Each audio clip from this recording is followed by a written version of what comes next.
우리가 지난주에 살펴본 것처럼 유다 지파가 가장 먼저 그리고 가장 많은 기업을 얻었습니다. 그리고 유다 지파를 통해서 예수 그리스도께서 오셨어요. 그렇다면 여러분 그 이유가 무엇일까요? 왜 유다 지파를 통해서 그리스도가 오시고 그리고 유다 지파가 가장 많은 기업을 얻었을까요?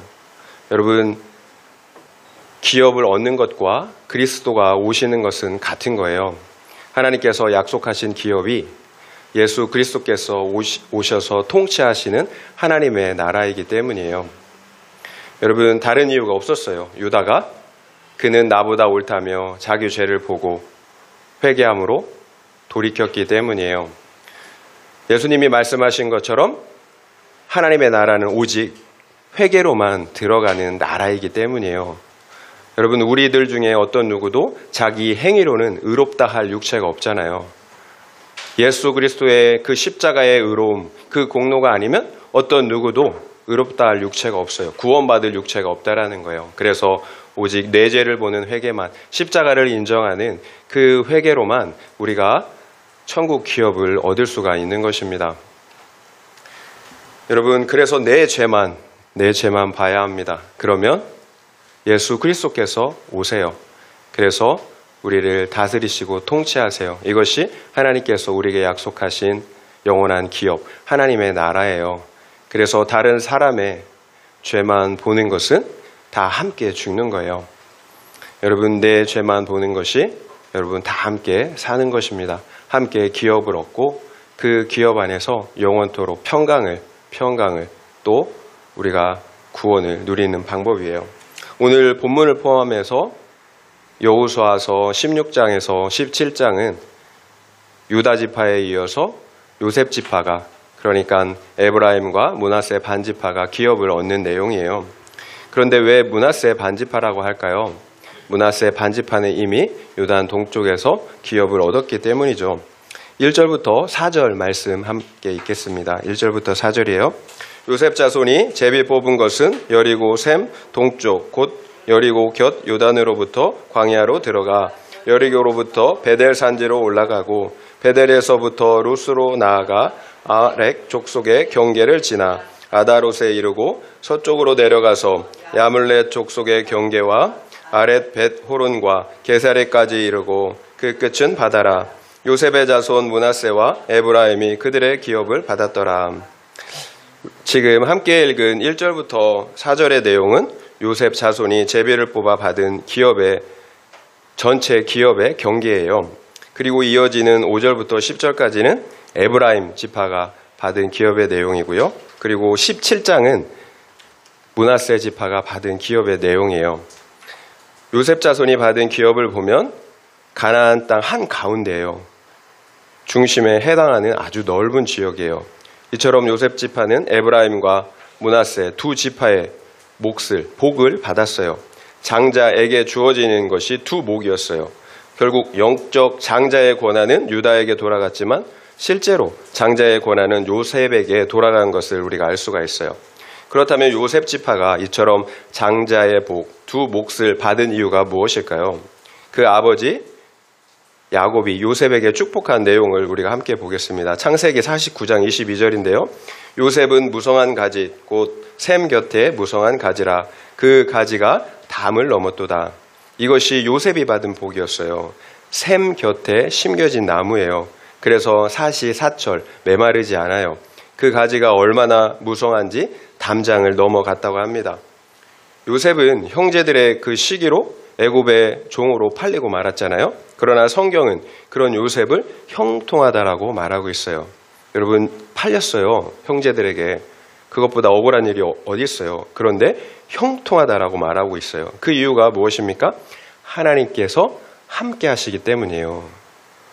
요셉이 비록 엄청난 여러분 시련을 당하고 환난을 당하지만 성경은 형통하다라고 말씀하세요. 그 이유를 하나님께서 함께 하시기라고 말합니다. 세상의 형통과 성경이 말씀하시는 형통은 전혀 달라요. 잘 먹고 잘 사는 것, 무조건 잘 되는 것이 형통이 아니에요. 성경이 말씀하시는 형통은 하나님께서 함께 하시는 거예요. 이것이 샘 곁에 심겨진 나무의 의미예요. 그래서 그 나무의 가지는 무성하여서 담을 넘어가는 것입니다. 지난주에 살펴본 것처럼 땅이 아무리 많아도 여러분 물이 없으면 어떻게 됩니까? 여러분 아무 소용이 없잖아요. 여러분 땅이 아무리 많아도 물이 없으면 사막이에요. 어떤 생물도 살 수 없는 사막이에요. 죽음의 사막이 될 뿐이에요. 우리 인생 역시 마찬가지예요. 생수의 근원 되시는 하나님과 단절되어 있다면 우리는 이 세상에서 아무리 많은 것들을 기업으로 얻고 누린다고 할지라도 죽어있는 나무에 불과해요. 생명이 없어요. 그래서 열매가 없는 거예요. 그래서 우리의 인생이 목이 마른 것입니다. 샘 곁에 그래서 심겨졌다라는 것은 그 인생이 생수의 근원 되시는 하나님 옆에 그 안에 심겨졌다라는 의미예요. 그래서 그 인생이 생명을 얻어 풍성할 뿐만 아니라 사시사철 열매를 맺는 복을, 담장을 넘어가는 그 복을 받게 되는 것입니다. 지금 우리가 큐티인 어디를 묵상하죠? 사도행전이잖아요. 거기에 보면 스데반이 예수를 증언하는 설교 속에 요셉에 대해서 언급하고 있는데요. 요셉이 엄청난 비록 많은 그런 환난을 받았지만 하나님께서 함께 하셔서 모든 환난에서 요셉을 건져내셨다라고 이렇게 이야기하고 있더라고요. 여러분 요셉이 비록 많은 환난을 받았지만 하나님이 함께 하심으로 요셉을 건져내셨어요. 어떤 환난이었나요? 말씀드린 것처럼 형들에게 사랑하는 형들에게 팔렸어요. 애굽의 종이 되었어요. 그런데 하나님께서 함께 하시니까 주인에게 은혜를 입어요. 그래서 그 사물을 다 총괄하는 청지기가 되었어요. 거기서 끝이 아니죠. 주인 보디발의 아내가 함께 동침하자고 유혹을 합니다. 요셉은 그 여주인의 유혹을 물리치잖아요. 결국 모함을 받고 억울하게 감옥에 갇히고 말아요. 그런데 그 감옥에서도 하나님이 함께 하시니까 간수장에게 은혜를 입었습니다. 그리고 마침내 애굽의 총리가 되었어요. 그러니까 성경의 형통은 환난과 역경, 고난이 없는 형통이 아니에요. 오히려 극심한 고난과 역경의 시간이 있어요. 여러분 어떻게 보면 요셉의 그 삶은 이 땅에서 우리의 삶과 같은 것 같아요. 고난이 있어요. 환난이 있어요. 그런데 하나님께서 함께 하시기 때문에 반드시 구원하시는 거예요. 그래서 애굽 총리가 되어 구원 얻는다라는 거예요. 천국 백성들이 된다라는 거예요. 여러분 하나님이 함께 하시기 때문에 어떤 시련과 역경 속에서도 구원함을 받는 거예요. 여러분 그래서 고난과 그 시련 자체가 중요한 것이 아니에요. 그 시간을 통해서 거룩하게 우리가 연단되어지는 것입니다. 하나님만 의지하는 믿음의 사람, 복의 사람이 된다라는 거예요.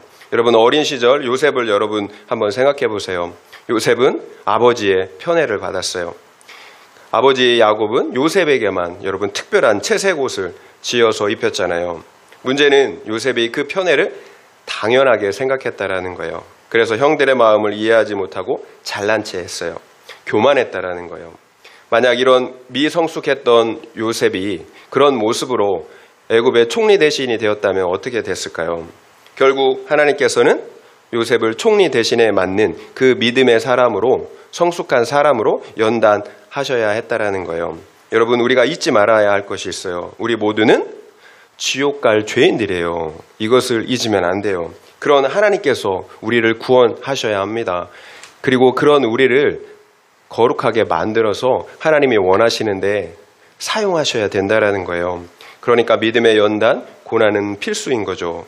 우리 안에 있는 죄를 먼저 진멸해야 하는 거예요. 그래야 하나님께서 쓰실 수 있는 정금과 같은 믿음의 사람이 된다라는 거예요. 그런데 우리는 여러분 싫죠. 연단되는 게 싫어요. 무조건 당장 내 앞에 달콤한 사탕이 주어지기를 원한다라는 거예요. 제가 계속 말씀드리잖아요. 복은 거룩한 사람에게, 믿음의 사람에게 주어지는 거예요.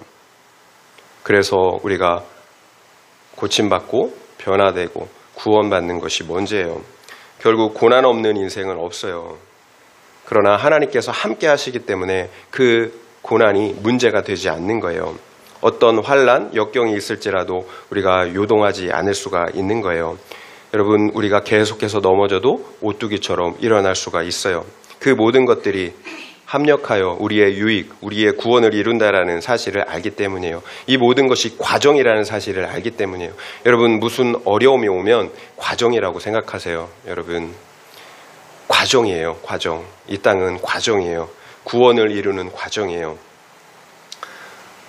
분명한 하나님의 뜻이 있어요. 여러분, 그래서 이것이 믿음이에요. 이 시간들을 과정이라고, 하나님의 그 신실하심을, 하나님의 말씀을 믿는, 그래서 이 과정을 여러분 믿음으로 바라보는 거예요. 여러분, 세상 사람들은 어떤가요? 아무리 형통할지라도 한 번에 넘어지더라고요. 환란이 찾아오면 넘어져서 일어날 수가 없어요. 그것으로 끝이더라고요. 많은 경우. 여러분, 우리 인생 가운데 가장 큰 환란이 무엇인 것 같습니까? 우리 인생의 마지막 날이에요. 이거보다 더 큰 환란은 없어요. 그 어떤 누구도 피해갈 수가 없어요. 절대로 공의로우신 하나님께서 선악간의 그 모든 행위를 따라서 모든 인생들을 심판하시기 때문이에요. 여러분, 그래서 마지막 날이 여러분 우리가 피해갈 수 없는 환란의 날인 거예요. 여러분, 그 누가 그 환란에서 자기 자신을 구원할 수가 있겠어요? 없어요. 죄 없는 인생이 없어요. 자기 스스로를 구원할 수 있는 인생이 없어요. 오직 아들 하나님 예수 그리스도가 함께 하시는 인생만 그 환란을 넘어갈 수가 있어요. 그 환란의 날에 예수님께서, 아들 예수님께서 아버지 하나님 앞에 나아가 우리를 변호해 주시기 때문이에요. 예수님이 이렇게 말씀하실 거예요. 맞습니다. 아버지 하나님, 이 아이는 죽을 죄인이에요. 그래서 지옥 형벌을 당하는 것이 마땅합니다. 그러나 십자가를 보세요. 그 십자가에서 저 아이의 죄를 제가 다 담당했잖아요. 그 아이는, 그래서 이 아이는 무죄입니다. 이것이 마지막 환란의 날에 심판대 앞에서 우리 주님이 우리를 위해서 변호하시는 모습일 거예요. 여러분, 아들 하나님이, 나와 함께 하시는 그 하나님이 우리를 변호해 주세요. 그래서 환란 날에 우리를 구원해 주십니다. 그래서 우리가 영원히 사는 거예요. 예수님께서 승천하시기 전 마지막으로 제자들에게 약속한 것이 무엇입니까? 내가 세상 끝날까지 너희와 항상 함께 할 것이라고 말씀하셨어요. 여러분, 이것이 제자들에게 하신 마지막 약속이었어요. 여러분, 부활하신 예수님은 성령으로 오셔서 우리와 항상 함께 하세요. 결국 우리가 이 세상의 수많은 환란 속에서도 건짐을 받고 형통할 수 있는 이유, 계속 말씀드린 것처럼 성령으로 오신 하나님께서 우리와 함께 하시기 때문이에요.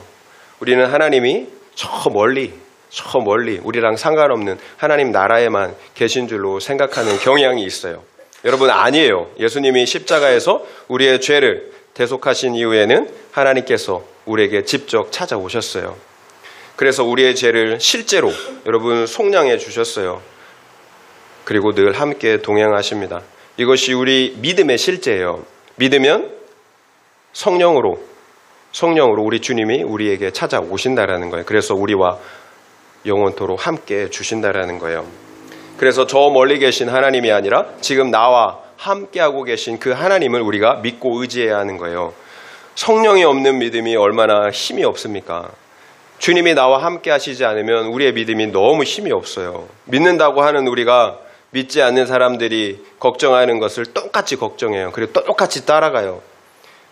믿지 않는 사람들이 없어서 힘들어하는 것을 우리도 없다고 똑같이 힘들어한다는 거예요. 여러분, 구원받은 사람으로서, 천국 백성으로서 구별된 모습이 없어요. 그런 능력이 없다라는 거예요. 왜 그럴까요? 성경은 그리스도의 영이 없는 사람은 그리스도의 사람이 아니라고 말씀하세요. 그리스도의 영이 없는 사람은 그리스도의 사람이 아니래요. 또 그래서 성경은 너희가 믿음 안에 있는가? 너희 스스로를 시험하고 확증하라고 말씀하세요. 만약 그리스도께서 너희 안에 계신 것을 스스로 알지 못한다면 너희는 버림받은 자라고 말씀하세요. 여러분, 예수 그리스도께서 내 안에 계신 것을 스스로 알아야 합니다. 이것이 믿음이에요. 성령으로 우리 안에 찾아와 주셨기 때문이에요. 그것을 알지 못한다면 버림받은 자라고까지 말씀한다라는 거예요. 여러분, 성령이 없는 사람은 결국 구원받지 못했다라는 말이잖아요. 하나님이 주신 성령은 우리의 믿음과 구원의 보증이 되시기 때문이에요. 여러분, 진실로 믿습니까? 그러면 반드시 성령을 우리에게 보증으로 주세요. 그래서 우리가 받은 모든 구원의 복들은 성령으로 여러분 우리에게 실제가 되고 확증이 되는 거예요.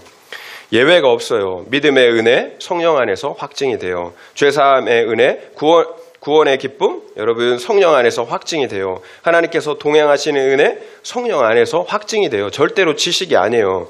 성령 하나님으로 말미암아 실제가 되는 거예요. 그러면 여러분은 성령 받으셨나요? 그래서 죄사함의 기쁨, 구원의 기쁨, 아들이 된 기쁨, 하나님이 동행하시는 기쁨을 누리고 계신가요? 그래서 저 천국을 확신하고 계십니까? 여러분 스스로 알아야 한다라고 성경은 분명하게 말씀하고 있어요. 다른 사람이 말해주는 게 아니에요. 나 스스로 분명하게 알고 확신해야 된다라는 거예요. 그 이유가 뭡니까? 성령이 우리 안에 오셔서 그 구원의 복들을 실제가 되게 해 주시기 때문이에요. 요셉에게 주신 축복이 무엇입니까? 무성한 가지가 담을 넘어가는 거예요. 절대로 하나님이 주신 복은 나만 가지는 것이 아니에요. 담을 넘겨 다른 사람들에게도 나누어 주는 것입니다. 내가 가진 그 하나님의 나라, 영원한 생명을 나누어 주는 거예요. 그래서 믿는 자가 보여줘야 할 형통의 모습은 이미 나에게 임한 하나님의 나라예요. 죄사함의 기쁨, 구원의 기쁨을 우리가 보여줄 수 있어야 되는 거예요. 우리의 변화된 거룩한 모습, 사랑의 모습을 보여줄 수 있어야 된다라는 거예요. 우리의 변화된 모습을 통해서 여러분 하나님 나라가 임하였다라는 것을, 우리가 천국 백성이라는 사실을 보여줄 수 있어야 된다라는 거예요. 이것이 샘 곁에 심겨진 그 나무가 담을 넘어간다라는 의미예요. 이미 임한 하나님의 나라, 그래서 우리가 감출 수 없는 그 하나님의 나라, 그 하나님 나라의 생명력을 보여주는 거예요. 그래서 우리가 복의 통로, 구원의 통로가 되는 것입니다. 여러분 다른 것이 아니에요. 하나님이 나와 함께 하시는 거예요. 성령 하나님이 나와 함께 하시는 것입니다. 그 하나님이 나의 생명이 되는 거예요. 나의 생명의 능력이 되고 나를 통로 삼아 다른 사람들의 생명이 되는 것입니다. 그렇다면 요셉이 어떻게 이처럼 하나님께서 함께 하시는 형통의 복을 받을 수가 있었을까요? 창세기 39장 9절에 보면 이런 구절이 있어요. 그 집에는 나보다 큰 이가 없으며 주인이 아무것도 내게 금하지 아니하였어도 금한 것은 당신뿐이니 당신은 그의 아내임이라. 그런즉 내가 어찌 이 큰 악을 행하여 하나님께 죄를 지으리까? 그런즉 내가 어찌 이 큰 악을 행하여 하나님께 죄를 지으리까? 요셉이 보디발의 아내가 동침하자며 유혹했을 때 했던 말이에요. 보이지 않는 하나님을 마치 보이는 것처럼, 보이는 하나님인 것처럼, 내가 마치 하나님 면전 앞에 서 있는 것처럼 말과 행동을 하고 있다는 거예요. 이것이 요셉이 하나님께서 늘 함께 하시는 복을 받은 이유예요. 어떤 상황에서도 하나님의 말씀을 지켜 죄를 짓지 않았다라는 거예요. 결국 하나님은 요셉처럼 당신의 말씀을 목숨처럼 지키는 자에게 자신을 친밀하게 나타내 주신다라는 거예요. 여러분 혈기왕성했던 20세 전후의 그 요셉이에요. 한두 번도 아니고 여자가 계속 유혹을 하는데 그게 뿌리치는 것이 여러분 쉬웠을까요? 게다가 요셉이 여주인이 막 욕을 하는데 내가 망신을 주면 어떤 위험에 빠질는지 몰랐을까요? 왜 몰랐겠습니까? 다 알죠. 예수님이 뭐라고 말씀하셨나요? 내 계명을 지키는 자라야 나를 사랑하는 자라고 말씀하셨어요. 여러분 100마디 말이 중요하지 않아요. 여러분 하나님을 사랑하십니까? 그러면 그분의 말씀을 지켜 순종하게 되어 있어요. 그리고 하나님은 그처럼 자기를 사랑하는 자, 경외하는 자를 기뻐하세요. 그래서 그와 함께 하시는 거예요. 결국 요셉은 하나님을 사랑한 거예요. 그래서 하나님의 말씀을 목숨처럼 지킬 수가 있었던 것입니다. 결국 유다가 회개를 통해 그리스도가 오시는 복을 받았다면 요셉은 말씀을 지키는 순종을 통해서 하나님께서 함께 하시는 복을 받은 거예요. 유다와 요셉의 공통점이 있어요. 하나님을 인정하는 믿음이라는 거예요. 하나님을 경외하는 믿음이라는 거예요. 여러분 하나님을 인정하기 때문에 내 죄를 인정할 수가 있는 거예요. 하나님을 하기 때문에 하나님의 말씀을 지켜 순종할 수가 있는 거예요. 그래서 이 세상의 죄와 유혹을 거절할 수가 있는 것입니다. 결국 성경은 유다와 요셉을 통해서 가나안 땅을 기업으로 얻고 누릴 수 있는 두 가지 믿음을 우리에게 보여주고 계신 거예요. 하나는 회개하는 믿음, 하나는 순종하는 믿음이에요. 그래서 우리의 믿음의 사람들은 유다처럼 회개를 통해서 그리고 요셉처럼 순종을 통해서 계속해서 우리의 거룩과 구원을 이뤄가야 합니다. 하나님은 그처럼 하나님을 인정하고 경외하는 믿음의 사람들을 내버려 두시지 않는다라는 거예요. 더욱 치밀하게 찾아와 우리와 함께 하십니다. 그래서 약속하신 하나님의 나라, 영생의 복을 얻고 누리게 하세요. 여러분, 회개하지 않고 복받을 수 있는 방법이 없어요. 말씀을 순종하지 않고 복받을 수 있는 방법이 없어요. 여러분, 이게 믿음이에요. 믿으니까 내 죄를 보고 회개하는 거예요. 믿으니까 하나님의 말씀에 순종하는 거예요. 여러분, 이런 믿음의 사람을 만들기 위해서 하나님 우리를 연단하세요. 그래서 우리 인생 가운데 고난이 유익한 것입니다. 여러분, 복받는 믿음의 사람으로 우리를 만들어 가셔야 하기 때문인 거예요.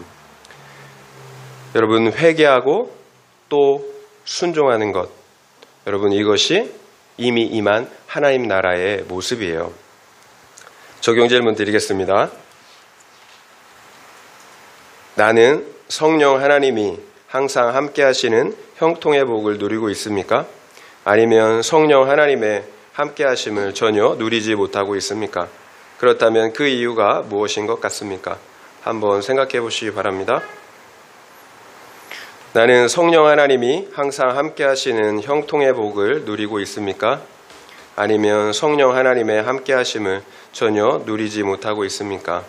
그렇다면 그 이유가 무엇인 것 같습니까? 한번 생각해 보시기 바랍니다. 우리 10절 말씀 함께 보겠습니다. 10절이에요. 그들이 게셀에 거주하는 가나안 족속을 쫓아내지 아니하였으므로 가나안 족속이 오늘까지 에브라임 가운데 거주하며 노역하는 종이 되니라. 에브라임 족속은 게셀에 거주하는 가나안 사람들을 쫓아내지 아니했대요.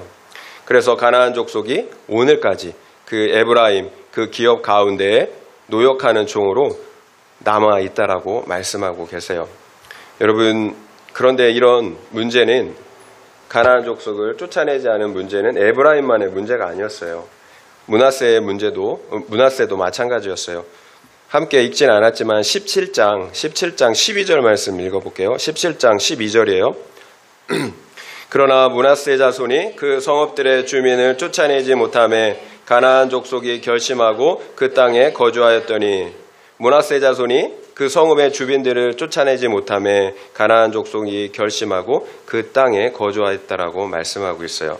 그러면 므낫세 족속은 그래도 에브라임 족속보다 나은 것 같죠. 에브라임은 쫓아내지 않았지만 므낫세는 쫓아내지 못한 거잖아요. 고의가 아니잖아요. 그렇지 않아요. 이어서 13절 한번 읽어볼게요. 13절이에요. 이스라엘 자손이 강성한 후에야 가나안 족속에게 노역을 시켰고 다 쫓아내지 아니하였더라. 므낫세가 강성한 후에도 다 쫓아내지 않았대요. 결국 에브라임이나 므낫세라 똑같은 거죠. 힘이 있어도 노역을 시켜야 했기 때문에 나에게 유익이 되기 때문에 가나안 족속을 다 쫓아내지 않은 거예요. 그러면 하나님의 원래 명령은 무엇이었나요? 신명기 20장 16절에서 18절 말씀 제가 읽어드릴게요. 오직 내 하나님 여호와께서 내게 기업으로 주시는 이 민족들의 성읍에서는 호흡 있는 자를 하나도 살리지 말지니 곧 헷 족속과 아모리 족속과 가나안 족속과 브리스 족속과 히위 족속과 여부스 족속을 내가 진멸하되 내 하나님 여호와께서 내게 명령하신 대로 하라. 이는 그들이 그 신들에게 행하는 모든 가증한 일을 너희에게 가르쳐 본받게 하여 너희가 너희 하나님 여호와께 범죄하게 할까 함이니라. 이것이 하나님의 명령이었어요. 가나안 족속을 하나도 남기지 말고 진멸하는 것입니다.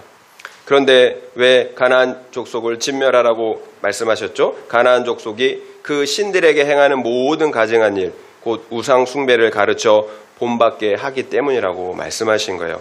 그러니까 이스라엘 백성들을 위해서 우상 숭배에 빠질 것을 두려워했기 때문에, 염려했기 때문에 하나님께서 가나안 족속을 다 진멸하라고 한 것입니다. 여러분, 그래서 요셉 지파의 행위가 여러분 악한 거예요. 자신들의 유익을 위해서 하나님의 명령에 불순종했기 때문이에요. 그러면 그 결과 어떻게 되었습니까? 하나님께서 말씀하신 것처럼 되었잖아요. 이스라엘은 나중에 남과 북으로 갈리거든요. 그런데 요셉 지파가 중심이 되었던 북이스라엘은 남유다보다 훨씬 급격하게 우상 숭배의 길로 들어가게 돼요. 북이스라엘의 초대 왕이 여로보암이에요. 그는 베델과 단에 금송아지를 세워서 백성들로 우상 숭배의 길을 걷게 했어요. 그런데 그 금송아지를 섬기는 죄가 북이스라엘이 멸망할 때까지 계속되었다라는 거예요. 여러분, 가나안 족속을 남겨두면 그들이 행하는 모습을 따라하게 되어 있다라는 거예요. 그리고 그 결과 북이스라엘은 하나님의 경고대로 BC 722년에 아수르에 의해서 완전히 멸망당하고 말아요. 이스라엘 백성이 애굽을 나와서 가나안 땅에 들어간 지 약 700년 만의 일이에요. 기업으로 받은 가나안 땅 전부를 잃어버리고 말았어요. 그들이 가나안 족속을 나의 유익 때문에 진멸하지 않았기 때문이에요. 이 문제에 있어서 유다 지파 역시 자유롭지 못해요. 여호수아 15장 63절 끝에 보면 이런 말씀이 있어요. 예루살렘 주민 여부수 족속을 유다 자손이 쫓아내지 못하였으므로 여부수 족속이 오늘까지 유다 자손과 함께 예루살렘에 거주하니라. 유다 지파 역시 여부수 족속, 예루살렘에 살고 있는 여부수 족속을 다 쫓아내지 못했대요. 결국 유다 지파는 다윗 때에 가서야 그 여부수 족속을 진멸했어요. 그래서 예루살렘을 점령할 수가 있었습니다. 다만 유다 지파가 요셉 지파와 다른 것은 여부수 족속을 쫓아내지 못한 것이지 쫓아낼 수 있었음에도 쫓아내지 않은 것은 아니라는 거예요. 고의가 아니라는 거죠. 그럼에도 불구하고 유다 지파 역시 BC 586년에 바벨론에 의해서 완전히 멸망당하고 말아요. 가나안 땅에 들어간 지 850년 만의 일이에요. 그러니까 북이스라엘은 가나안 땅에 들어간 지 700년 만에, 그리고 남유다는 850년 만에 모두 어떻게 해요? 기업을 잃어버렸다라는 거예요. 멸망당했다라는 거예요. 우상숭배의 죄를 떠나지 않았기 때문이죠. 가나안 족속을 남겨두었기 때문이에요. 요셉 지파는 그 조상 요셉의 순종으로 말미암아 두 지파의 복을 받았잖아요. 그러나 요셉 지파는 어떻게 됐어요? 정작 자신들의 불순종으로 말미암아 받았던 그 두 몫의 그 기업을 어떻게 해요? 모두 잃어버리게 되었다라는 거예요. 그 후손들로 잃어버리게 만든 거죠. 이스라엘이 하나님을 섬기지 않은 것이 아니에요. 하나님도 섬기고 우상도 함께 섬기는 혼합종교에 빠진 거예요. 여러분, 혹시나 이것이 우리의 모습은 아닌가요? 하나님을 섬기지 않는 것이 아니에요. 하나님 섬겨요. 그런데 우상도 함께 섬긴다라는 거예요. 그러면서도 어떻게 생각하나요? 우리는 하나님을 잘 섬긴다라고 착각한다라는 거예요. 여러분, 그래서 이게 무서운 거예요. 혼합신앙은 하나님이 인정하시지 않는 불신앙이기 때문이에요. 만약 지금 남아있었던 그 가나안 족속을 여러분 요셉 지파가 다 진멸했다면 어떻게 되었을까요? 그래도 후손들이 우상숭배의 그 죄를 지었을까요? 눈에 보이니까 유혹이 되는 거죠. 만약에 아예 그 자녀들이 볼 수 없도록 아예 씨를 말렸다면 그러지 않았을 거예요. 결국 지금 우리 부모가 용납하는 그 작은 죄가, 그 보여주는 그 작은 죄가 나도 죽게 하지만 자녀대에 가서는 걷잡을 수 없는 우상숭배, 불신앙의 단초가 된다라는 거예요.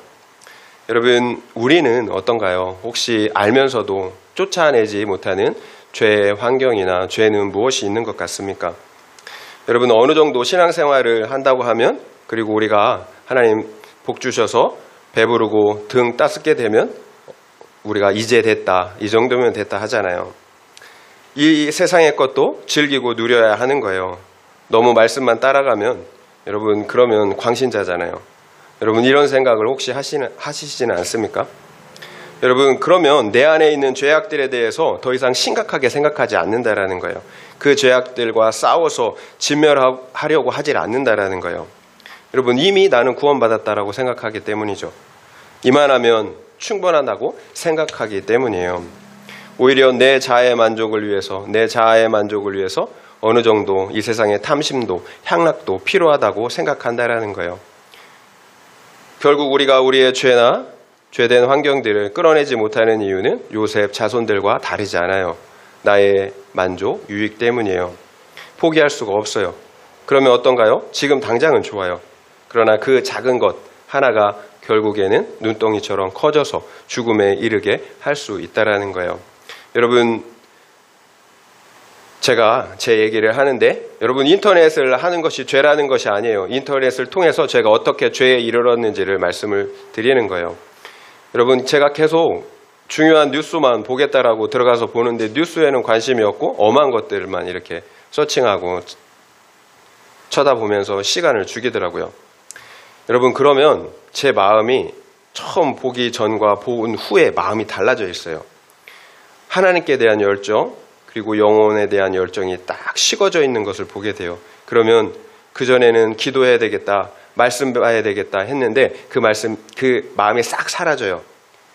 대신에 더 큰 육적인 욕망, 죄의 욕망들이 막 생각나고 하고 싶어져요. 제가 여러 번 말씀드렸잖아요. 제가 사역자인데 야동을 봤다고. 여러분, 처음부터 야동 보려고 한 것이 아니에요. 처음에는 그저 정보들을 보려고 했던 거죠. 그런데 시간이 지나면 지날수록 어떻게 돼요? 제 육신의 욕구가 점점 강해지더라고요. 그리고 결국에는 음란한 영상을 여러분 거부할 수 없어서 보게 되더라고요. 보고 나서는 엄청난 후회와 정죄감이 들었어요. 여러분, 그래도 이렇게 음란한 영상으로 끝나면 다행이에요. 여기에서 더 나아가는 사역자들도 있고 성도들도 많이 계시다라는 거예요. 여러분, 어떤 사역자는 지하철에서 이렇게 몰래 촬영하다가 이렇게 적발된 그런 것도 뉴스를 통해서 제가 본 적이 있어요. 유흥업소나 불륜의 죄를 짓고 있는 사역자들도 있다라는 거예요. 그 작은 것을 틈을 내어줬더니 점점 그와 같이 큰 죄로 나아간다라는 거예요. 결국 타락하는 것은 한순간이에요. 내가 가나안 족속을 진멸하지 않았기 때문이에요. 내가 세상 향락과 음란에게 내 마음의 문을 열어주었기 때문이에요. 그래서 가나안 족속이 마음을 먹고 내 안에 거할 수가 있게 된 것입니다. 그러면 이제는 가나안 족속을 쫓아낼 수가 없어요. 중독이 되는 거죠. 음란 중독, 술 중독, 게임 중독처럼 내 몸이 죄의 몸이 되는 거예요. 하나님이 우리를 왜 구원하셨습니까? 우리를 죄의 몸 되었던 우리를 의의 몸, 의의 종이 되게 하기 위해서 우리를 구원하였는데 여전히 죄의 몸으로 살아간다라는 거예요. 제가 언젠가도 말씀드린 것 같은데 제가 내 책임입니까? 뇌 책임입니까? 라는 책을 읽은 적이 있어요. 여러분, 제목 자체가 굉장히 흥미롭죠. 내 책임입니까? 뇌 책임입니까? 여러분, 알코올 중독이나 도박 중독, 그리고 음란, 그 포르노 중독, 여러분 누구 책임인가요?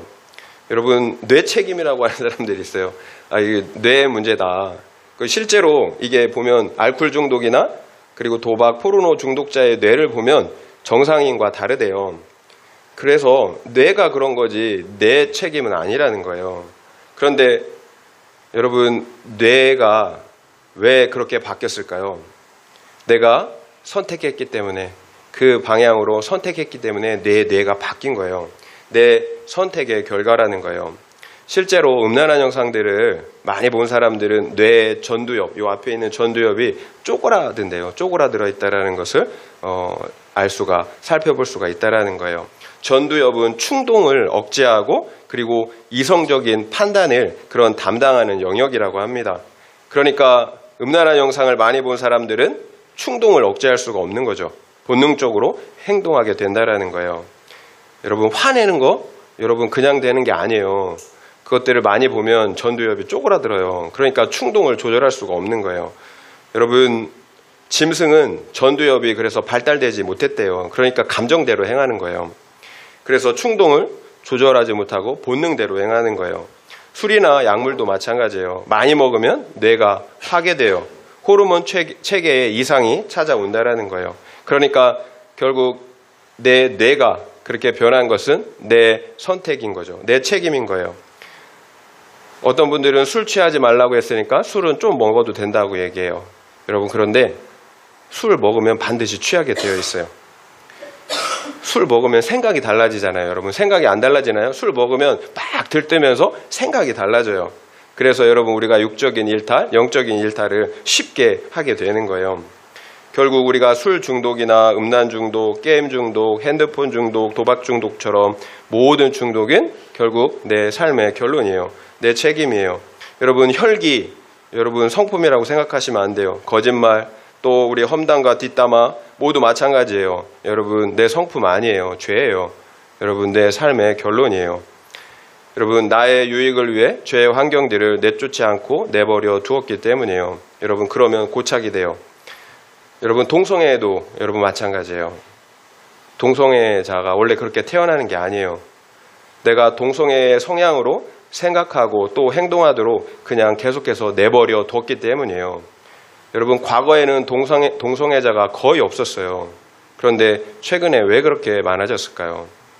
만약 타고난 성향이라면 과거에나 지금에나 동성애자의 비율은 거의 같아야 돼요. 그러나 동성애자의 비율이 날로 증가하고 있어요. 날로. 여러분, 이것이 무엇을 말해주는 걸까요? 타고난 성향이 아니라는 거예요. 어쩔 수 없는 문제가 아니라는 거예요. 내 선택의 문제예요. 그런데 오늘날 동성애를 죄라고 하지 않고 타고난 성향이라고 한다라는 거예요. 여러분, 그러면 회개하고 돌이킬 수 있는 기회를 없애버리는 거예요. 결국 상대방을 위한답시고 그렇게 얘기하지만 어떻게 해요? 위하는 게 아니죠. 죽이는 거죠.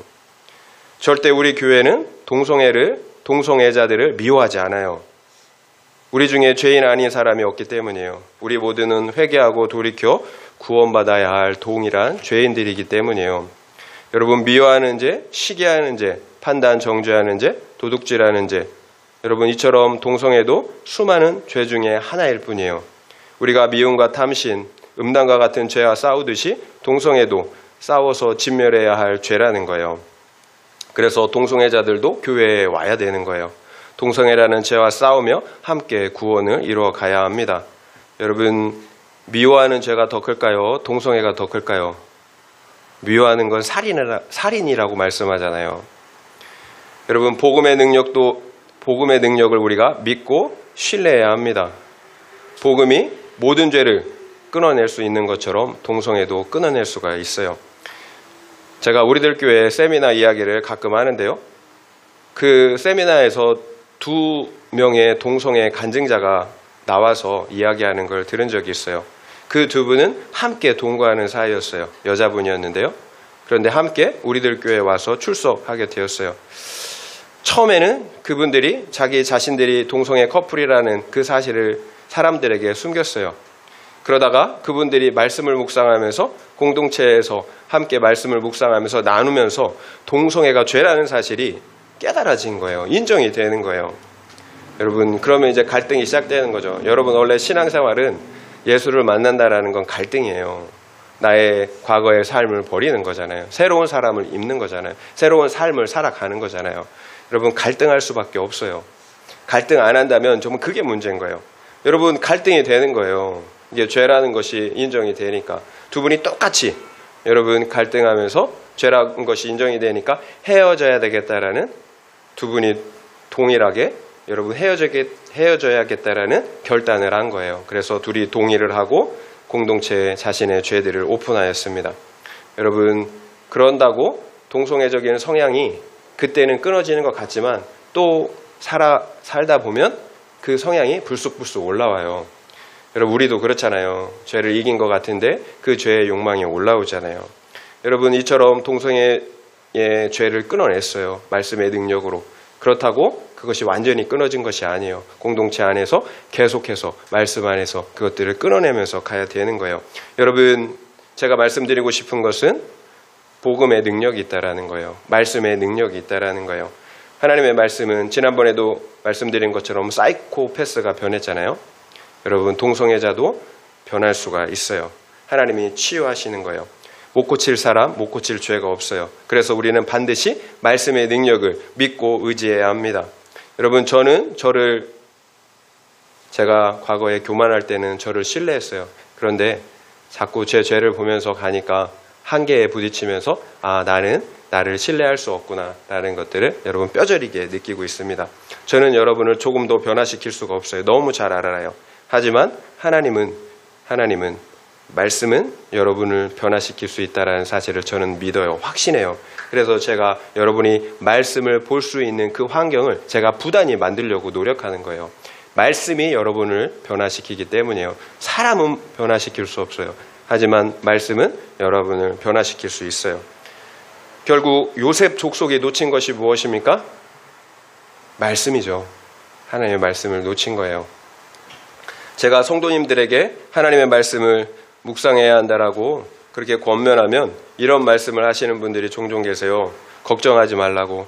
자기는 절대로 믿음을 저버리지 않을 거라고. 정말이지 확신 있게 말씀하시는 분들이 종종 있어요.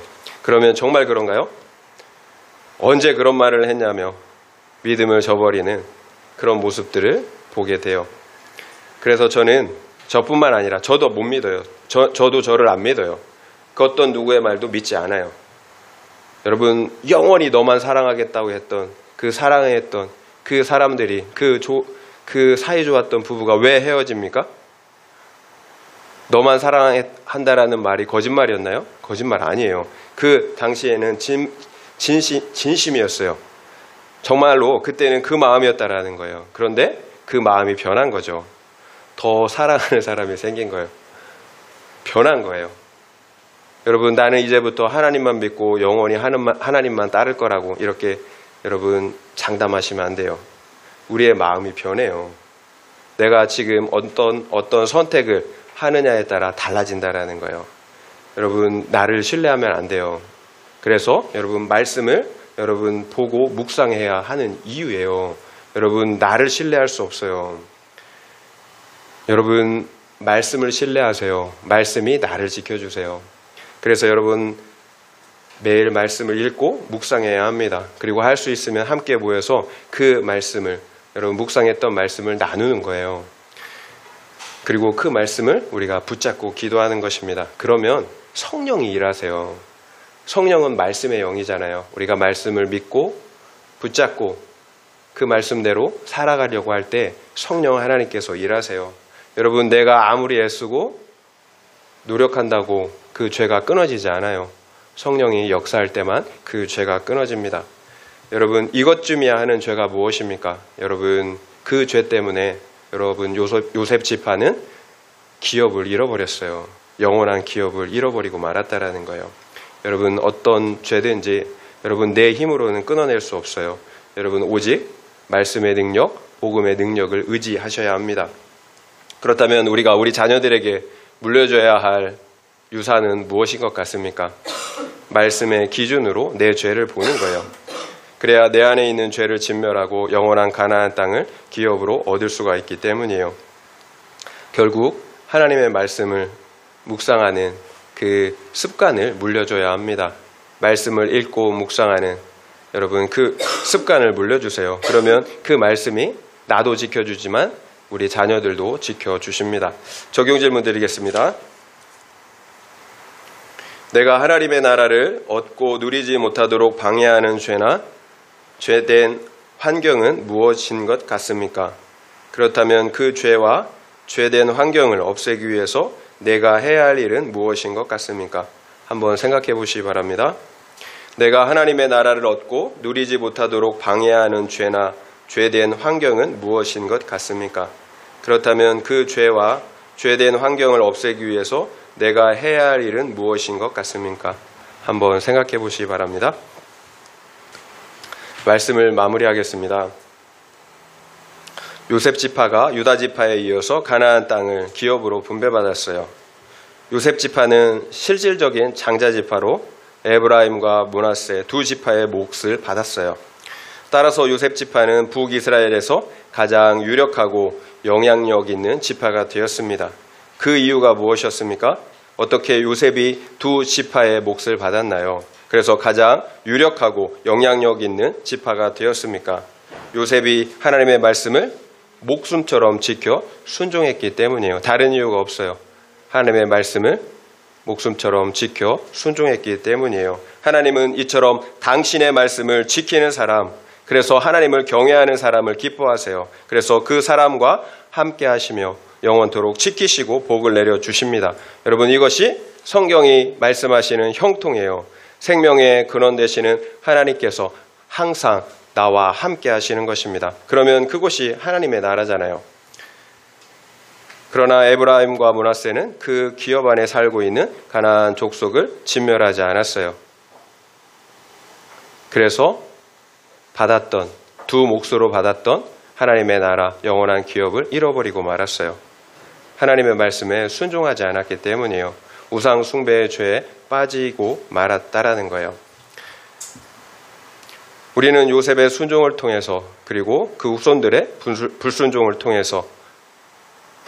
통해서 분명한 교훈을 얻게 됩니다. 순종은 가나안 땅을 기업으로 얻고 누리는 생명의 길이지만 불순종은 가나안 땅을 잃어버리는 죽음의 길이라는 사실이에요. 내가 받은 기업, 여러분 빼앗길 수도 있어요.